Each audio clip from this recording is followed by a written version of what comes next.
சீமானுக்கு புரியுற மாதிரி ஒண்ணு சொல்றேன். நீங்க ஒரு கோடாரி காம்பு. இந்த கோடாரி காம்பு வெட்டுபவனுடைய கையை பாதுகாக்கிறது. நீங்க பிராமண கடப்பரை எடுத்துட்டு வாங்க, நாங்க திராவிட புல்டோசர் எடுத்துட்டு வரோம். எங்களுக்கு மேற்பதினால இயக்கம் எங்களுக்கு ஓட்டு வாங்குறத பத்தில கவலை இல்லை. எங்களுக்கு 5 ஓட்டு உழுகட்டும், 50 ஓட்டு உழுகட்டும், எங்களுக்கு அதை பத்தி எந்த அக்கறையும் இல்லை, கவலையும் இல்லை.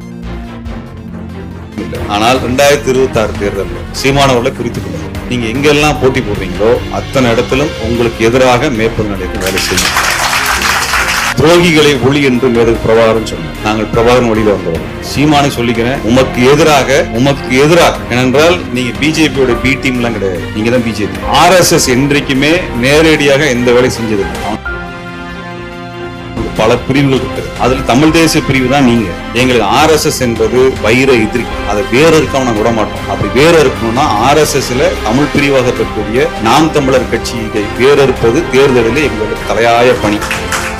எங்களுக்கும் RSSக்கு சண்டை குறுக்க வந்த அது என்னவோ அதான் நடக்கும். எங்களுக்கு பதவி தேவையில்லை, உங்களை மாதிரி சொகுசு எங்களுக்கு தேவை. நாங்க மேடை ஏறி வீரவசனம் டயலாக் பேசுற ஆளும் கிடையாது, வேலையை முடிச்சுட்டு